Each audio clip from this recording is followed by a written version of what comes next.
नमस्कार दोस्तों, जय हिंद आप सभी को। मैं army and civil service academy से रामबाबू शर्मा बोल रहा हूँ। जैसा कि आप सभी को पता है कि अभी हाल में ही 1 नवंबर को एग्ज़ाम हुआ है, जीडी, टेक्निकल, एलए, ट्रेडमैन, और बच्चों ने बहुत अच्छा परफॉर्मेंस दिया है। हमारे एकेडमी से भी बच्चों ने एग्ज़ाम दिया है, बहुत अच्छा परफॉर्मेंस दिया है। और जैसे कि कट ऑफ अच्छा ही जाएगा, आप सबका सिलेक्शन हो जाएगा। बहुत सारे बच्चों की डिमांड्स थी कि सर टेक्निकल का पेपर करवाइए, कुछ उनके डाउट्स हैं जो जानना चाहते हैं। जो हमारे एकेडमी के बच्चे थे, हमने तो नया डाउट क्लियर कर दिया उनका, पर जो दूरस्थ बस्ते ऑनलाइन माध्यम से हमारी कोचिंग का लाभ ले रहे हैं, उनका ये डिमांड था कि सर आप एक ऑनलाइन वीडियो बना के डालिए जिसमें आप अपने पेपर का सोल्यूशन देकर संतुष्ट हो सकें। तो उसी में हम आपको बता रहे, सॉल्व करवाने जा रहे हैं टेक्निकल का पेपर जबलपुर। दोस्तों, पहला क्वेश्चन था कि मजदूर दिवस कब मनाया जाता है। जो मजदूर दिवस है वो 1 मई को मनाया जाता है। कब मनाया जाता है? 1 मई को। स्क्रीन पे आपको पेपर दिख रहा होगा, अच्छे से देख सकते हैं। दूसरा क्वेश्चन था अभिज्ञान शकुंतलम के लेखक कौन थे। क्या हुआ सर? दूसरा क्वेश्चन था अभिज्ञान शकुंतलम के लेखक कौन थे। तो इसका आंसर डी नंबर सही होगा, कालिदास।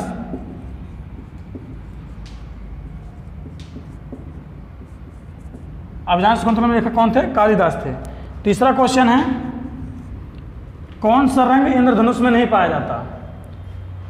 इसका आंसर ए होगा, रंग काला इंद्रधनुष में नहीं पाया जाता। आपको एक क्रम याद होगा, बैजानी हापी नाला। आप उसका उच्चारण करिए अपने मुंह में, बैजानी हापी नाला। इसमें आपका पीला भी आ रहा है, हरा भी आ रहा है, लाल भी आ रहा है, परंतु काला कहीं भी नहीं आ रहा है, अर्थात इंद्रधनुष में काला रंग नहीं होता। क्वेश्चन नंबर 4, सतह से सतह पर मार करने वाली पहली बैलिस्टिक मिसाइल कौन सी है। तो इसका आंसर नंबर बी सही होगा, पृथ्वी। सतह से सतह पर मार करने वाली पहली बैलिस्टिक मिसाइल कौन सी है? पृथ्वी है। 5वां क्वेश्चन है कबड्डी में कितने खिलाड़ी होते हैं। जैसा कि आप सभी ग्रामीण अंचल से हैं, बहुत सारे बच्चे कबड्डी के प्लेयर भी हैं, जानते हैं कबड्डी में 7 खिलाड़ी होते हैं। कितने खिलाड़ी होते हैं? 7। तो दोस्तों, अभी ये अपना जीके का था 5 क्वेश्चन। अब हम आपको जीएस करवाना चाहते हैं। इसमें आपको जीके, जीएस के क्वेश्चन करवाए जाएंगे और मैथ और रीजनिंग का नेक्स्ट एपिसोड में कराया जाएगा।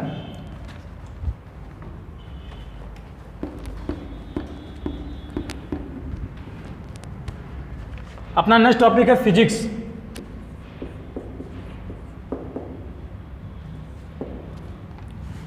उसका क्वेश्चन नंबर 11 था प्रति इकाई क्षेत्रफल पर लगने वाले बल को क्या कहते हैं। तो प्रति इकाई क्षेत्रफल पर जो लगने वाला बल होता है उसे दाब कहते हैं। आंसर नंबर इसका जो है तो बी सही होगा। 12 नंबर क्वेश्चन है, ये पेपर आपको स्क्रीन पर ठीक से दिख रहा होगा, ध्यान से देखिएगा। दूसरा क्वेश्चन है सफ़ेद रंग में कितने रंग सम्मिलित होते हैं। तो सफ़ेद रंग में 7 रंग सम्मिलित होते हैं, बैजानी हापी ना ला, है ना, वही ठीक है।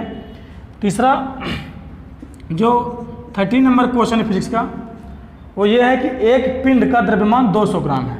एक पिंड है, उसका द्रव्यमान जो है m 200 ग्राम है। इसका जो वेलोसिटी है, जो वेग है, वो है 20 मीटर पर सेकंड है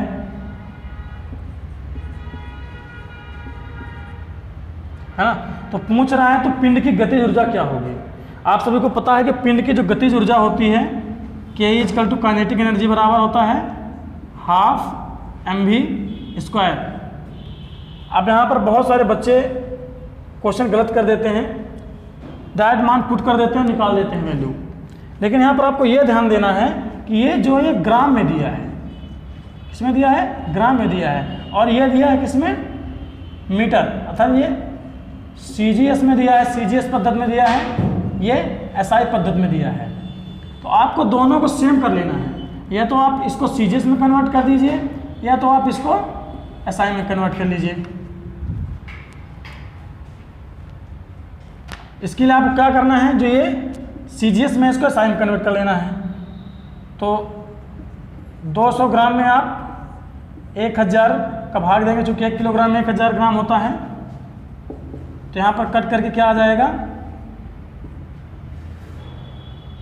0.2 kg। ठीक है,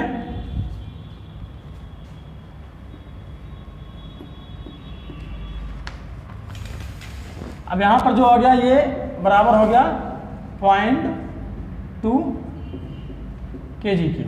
अब अपन ये वैल्यू इसमें पुट कर देंगे, k इक्वल टू हो जाएगा 1/2, m कितना दिया हुआ है 0.2 kg है, मल्टीप्लाई 0.2 मल्टीप्लाई भी कितना दिया हुआ है अपना 20 मीटर दिया है, तो 20 का स्क्वायर। इसको सॉल्व करेंगे, इससे ये कट जाएगा तो बचेगा, क्या बचेगा 0.1 मल्टीप्लाई इसका आप वर्क करेंगे तो क्या हो जाएगा 400। ठीक है, आप इसका मल्टीप्लाई करेंगे कितना हो जाएगा 40.0। ये आ जाएगा आंसर आपका जूल में। इसका जो आंसर होगा 13 नंबर का वो होगा कितना होगा 14 जूल। क्वेश्चन नंबर 13 का डी नंबर सही जवाब। ठीक है,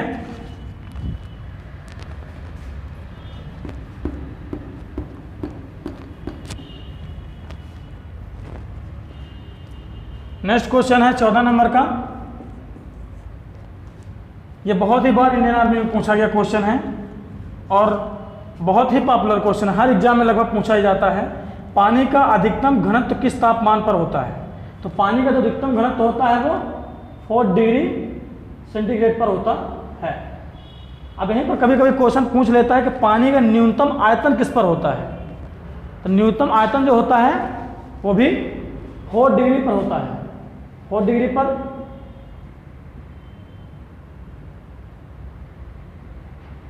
अधिकतम घनत्व और 4 डिग्री पर ही न्यूनतम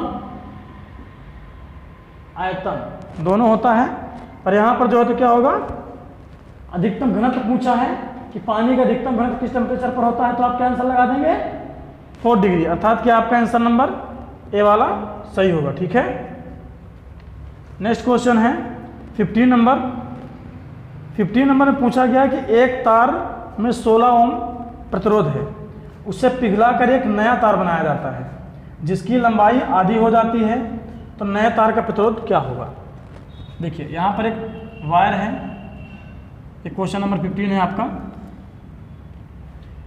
एक वायर है, वायर की जो लंबाई कितना दिया है L दिया है, इसका जो क्षेत्रफल एरिया है वो A है। ठीक है, थोड़ा प्रॉब्लम आ रही है, A है। ठीक है, अब इसका जो प्रतिरोध दिया वो कितना है 16 ओम है ना।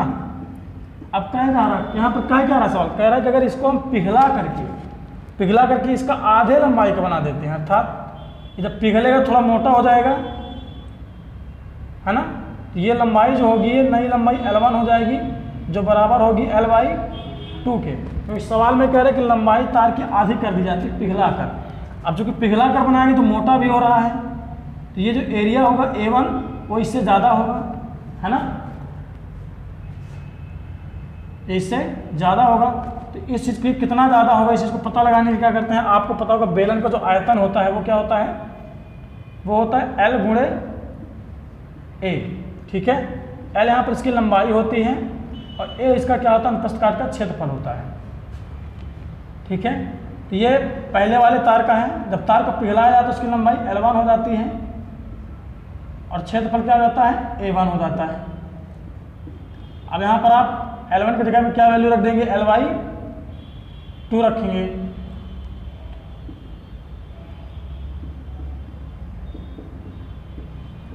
L/2 मल्टीप्लाई A1, तो यहाँ से L और L क्या हो जाएगा, कट जाएगा, ये 2 का मल्टीप्लाई इधर हो जाएगा तो क्या हो जाएगा 2A = A1 है ना। तो जो आपका नया वाला निकला ये जो A1 है ये 2A के बराबर है, और आपको पता है कि क्षेत्रफल कितना होगा 2A होगा है ना।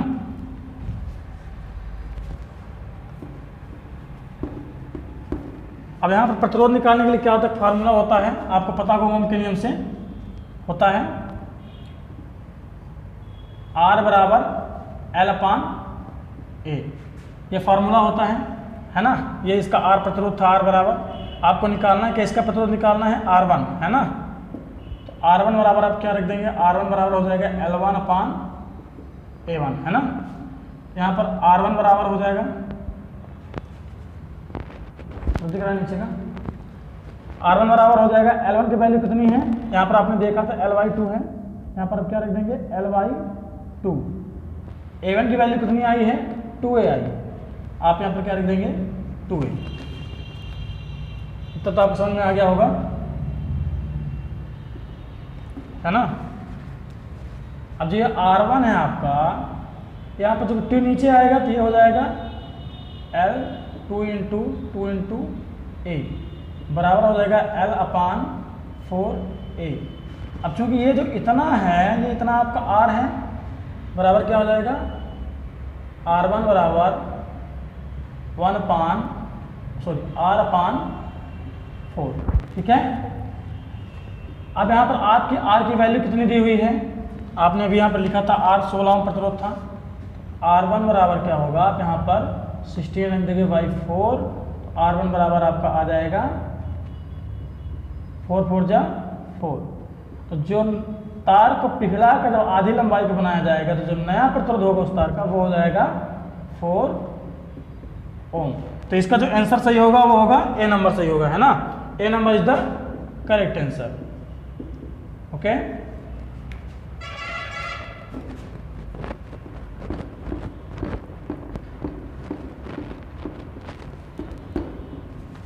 जो नेक्स्ट क्वेश्चन है आपका वो है 16 नंबर का। तैरते समय आगे बढ़ने के कारण क्या होता है, किस बल के कारण हम आगे बढ़ते हैं। ऑप्शन दिया है गति के प्रथम नियम, गति के चौथे नियम, गति के तीसरे नियम, गति के दूसरे नियम। जब हम आगे तैरते हैं तो हम हाथ पीछे मारते हैं, जितना हम पानी को पीछे धकेलते हैं उतना आगे जाते हैं। तो ये कौन सा नियम हो गया, न्यूटन का तीसरा नियम, प्रतिक्रिया। जितना हम बल पीछे पानी धकेलते हैं उतना हमको पानी आगे करता है। तो यहाँ पर जो हो जाएगा आंसर हो जाएगा 16 का सी नंबर करेक्ट आंसर होगा, है ना, न्यूटन गति का तीसरा नियम। 17 नंबर क्वेश्चन है, किसी m द्रव्यमान वाले पिंड का संवेग यदि p हो तो गतिज ऊर्जा क्या होगी। इसका जो होता है वो फार्मूला होता है संवेग और गतिज ऊर्जा का, k = p²/2m, ठीक है। तो यहाँ पर जो इसका सही आंसर होगा वो हो जाएगा सी नंबर वाला, C number is the correct answer, okay. ये फार्मूला कैसे आता है हम आपको अपने नेक्स्ट वीडियो में बताएंगे कि काइनेटिक एनर्जी जो है तो संवेग से कैसे रिलेट होती है। 18 नंबर क्वेश्चन है, प्रत्यावर्ती धारा को प्रत्यक्ष धारा में परिवर्तित करने वाले यंत्र को क्या कहते हैं। यहाँ पर क्वेश्चन समझने वाला है, बच्चे यहाँ पर बहुत ज़्यादा गलत कर दिए हैं। कभी भी आप पेपर दीजिए, कोई भी एग्जाम दीजिए, अगर आपको आपकी लैंग्वेज पसंद नहीं आती, समझ में नहीं आती, तो आप जो सेकंड लैंग्वेज होती है ऑप्शनल इंग्लिश लैंग्वेज का आप यूज वहाँ पर कर सकते हैं। कई बार जो हमारे एग्जामिनर होते हैं एग्जाम का फॉर्म बनाने में उनसे गलतियाँ हो जाती हैं, लेकिन यहाँ पर कोई गलती नहीं है, हम हिंदी में समझ नहीं पाए, लेकिन यहाँ पर एक बार इंग्लिश में पढ़ेंगे आप तो इसका सही आंसर हो जाएगा सी नंबर, रेक्टिफायर। क्या होता है रेक्टिफायर, जिसे हिंदी में बोलते हैं परिशोधक, अर्थात रेक्टिफायर जो होता है प्रत्यावर्ती धारा को AC को DC में कन्वर्ट करता है। नेक्स्ट है 19 नंबर, निम्न में से कौन सी राशि सदिश है। तो इसमें जो है तो वेग सदिश राशि है, इसका आंसर नंबर ए सही होगा, वेग सदिश राशि है। क्वेश्चन नंबर 20 है, एक वक्र कांच की त्रिज्या 28 सेंटीमीटर है, उसकी फोकस दूरी क्या होगी। आप जानते हैं कि कोई दर्पण होता है, उसकी फोकस दूरी जो होती है क्या होती है, फोकस दूरी जो f होती है वो r/2 होती है। तो यहाँ पर आपका r का मान कितना दिया हुआ है, 28 दिया हुआ है, तो आप 2 कर देंगे तो कितना आ जाएगा, बराबर 14, है ना। तो इसका आंसर कितना हो जाएगा 14 सेंटीमीटर, अर्थात कि ए नंबर सही जवाब होगा, ए आंसर सही होगा। ठीक है, नेक्स्ट है, सॉरी ये 21 नंबर क्वेश्चन था, है ना, ये वाला 21 नंबर क्वेश्चन है। 20 नंबर क्वेश्चन देखिएगा। 20 नंबर क्वेश्चन है कि पृथ्वी के केंद्र पर वस्तु का भार कितना होता है। तो पृथ्वी के केंद्र पर वस्तु का भार 0 होता है। आंसर नंबर इसका बी सही जवाब होगा, 20 का, है ना, 20 का answer number B is the right answer.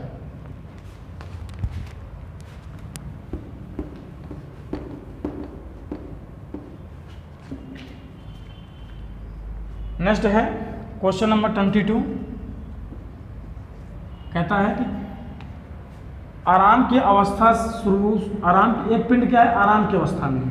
आराम की अवस्था से शुरुआत करके एक कार स्थिर त्वरण से एक सीधी रेखा में 20 मीटर की दूरी तय करती है 4 सेकंड में। कितने देर में तय करती है? 4 सेकंड में। तो कार का त्वरण क्या होगा? यहाँ पर आपको दिया हुआ है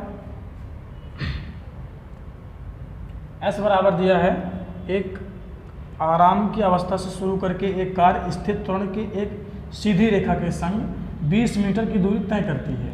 तो 4 सेकंड के पश्चात क्या होगा? तो जो यहाँ पर S दिया है, जब दूरी तय करता है वो कितना दिया है? 20 मीटर दिया हुआ है। ठीक है, जो समय दिया हुआ है तो यहाँ पर दिया हुआ है 4 सेकंड। ठीक है,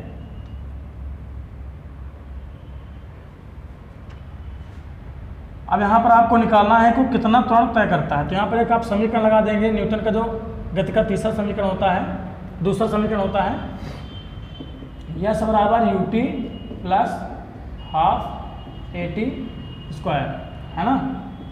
यस बराबर कितना दिया हुआ है? 20 दिया हुआ है। अब चूंकि आप जानते हैं कि जब आप कहीं पर खड़े हैं और वहाँ से चलना प्रारंभ करेंगे तो आपका वहाँ पर वेग, प्रारंभिक वेग 0 होता है। तो u कितना है? 0 है। जब 0 रख देंगे, t की वैल्यू कितनी है? 4 है, 4 रख देंगे प्लस 1/2 a, ये त्वरण है एक्सीलरेशन, से आपको निकालना है, ये a हो गया। t की वैल्यू कितनी है? 4 है, आप 4 का स्क्वायर कर देंगे, ये क्या हो जाएगा? 20 हो जाएगा, ये 0 हो जाएगा, ये बचेगा, ये हो जाएगा, कितना हो जाएगा? 4 4 जा 16/2a। ठीक है,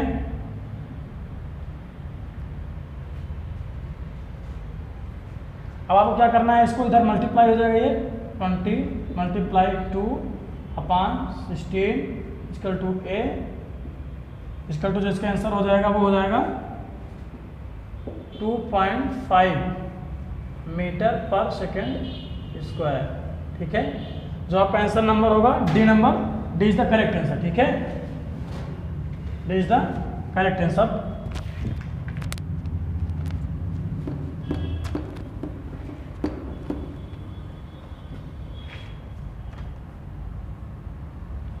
अब है क्वेश्चन नंबर 23।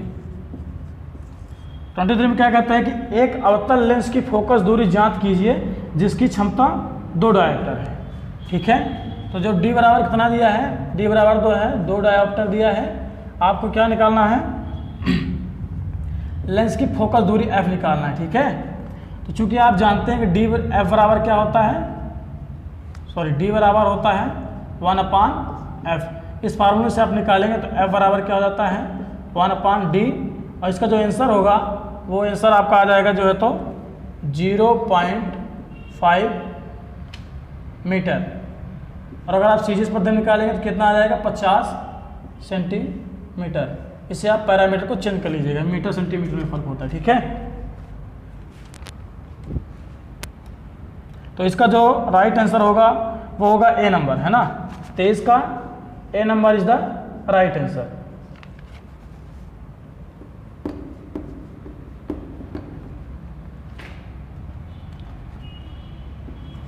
क्वेश्चन नंबर 24 जो है, एक्स किरणों में कौन सा आवेश होता है? तो एक्स किरणों में जो होता है, क्योंकि एक्स किरण जो होती है वो हमारी इलेक्ट्रोमैग्नेटिव वेव होती है, और इलेक्ट्रोमैग्नेटिव में कोई चार्ज नहीं होता है, वो न्यूट्रल होती है। तो उसका जो आंसर हो जाएगा वो हो जाएगा no charge. Answer number B is the correct answer, no charge. 25, प्रकाश की गति कितनी होती है? आप सभी जानते हैं प्रकाश गति होती है 3 × 10⁸ मीटर पर सेकेंड, ठीक है, मीटर पर सेकेंड, जो किससे मैच कर रही है, बी नंबर से, है ना। तो B is the correct answer, 25 को B is the correct answer. अब आते हैं केमिस्ट्री में, अपना सेशन जो है सी नंबर, ई नंबर, है ना।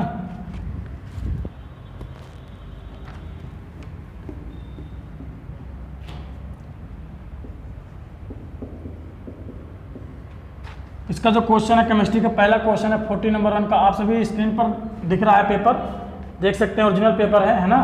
आप सबको पढ़िएगा मेरे साथ। बारूद एक प्रकार का है, अणु है, यौगिक है, तत्व है, मिश्रण है। जो बारूद होता है वो एक प्रकार क्या होता है, मिश्रण होता है। क्या होता है, मिश्रण होता है बारूद, है ना। चारकोल, नाइटर इत्यादि से मिलकर बना होता है। तो इसका answer number D is the correct answer, ठीक है। दूसरा है 42, तत्व जो आवर्त सारणी के दाहिने तरफ पाए जाते हैं, तत्व जो आवर्त सारणी के दाहिने तरफ पाए जाते हैं उन्हें क्या कहते हैं। आप जानते हो जो आपके आवर्त टेबल होती है ना, जो इधर वाले तत्व होते हैं उन्हें क्या कहते हैं, धात्विक तत्व कहते हैं, और जो इधर वाले तत्व होते हैं उन्हें क्या कहते हैं, अधातु कहते हैं। क्या कहते हैं, अधातु, है ना। तो आपका जो आंसर होगा कौन सही हो जाएगा, डी नंबर वाला। 42 नंबर क्या आ जाएगा, 42 का D is the correct answer, ठीक है।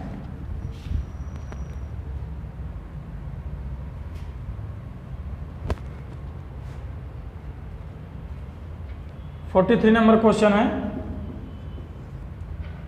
शुद्ध जल का पीएच मान कितना होता है। जो शुद्ध जल का पीएच मान होता है वो होता है 7, अर्थात कि आपका answer number A is the correct answer, ठीक है, ए इज द करेक्ट आंसर। 44 है, सोने का रासायनिक चिन्ह क्या होता है। तो जो सोना होता है, सोने का रासायनिक चिन्ह होता है AU, है ना। तो इसका आंसर नंबर कौन सही हो जाएगा, B number, B is the correct answer. 44 पर आ जाइए। 44 है, सॉरी 44 पर आइए, 45 है। भारी हाइड्रोजन में न्यूट्रॉनों की संख्या कितनी होती है। भारी हाइड्रोजन क्या बोलते हैं, ड्यूटेरियम बोलते हैं। क्या बोलते हैं, ड्यूटेरियम, क्या बोलते हैं, ड्यूटेरियम। भारी हाइड्रोजन का सूत्र होता है D2O, जो किसके मिलकर बना होता है, ये मिलकर बना होता है H12 से, ठीक है।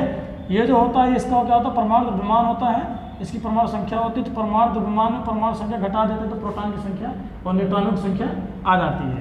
तो यहाँ पर आप 2 में 1 घटाएंगे, 1 आ जाएगा, अर्थात कि ड्यूटेरियम में कितने न्यूट्रॉन पाए जाते हैं, 1 न्यूट्रॉन पाए जाते हैं। तो आपका आंसर नंबर कौन सही हो जाएगा, ये हो जाएगा बी नंबर, 45 का B is the correct answer.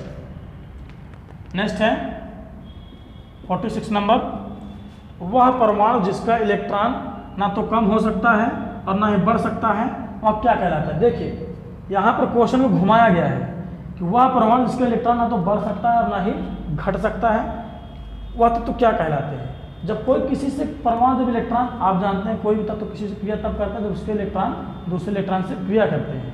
जब इलेक्ट्रॉन ही नहीं निकलेंगे, ना आएंगे ना जाएंगे, तो किसी से क्रिया ही नहीं करेगा, और जो किसी से क्रिया नहीं करेगा क्या कहलाता है, अक्रिय तत्व कहलाता है।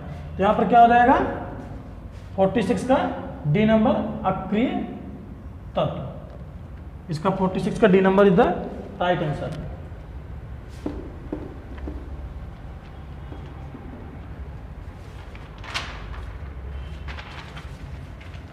(47) नंबर है,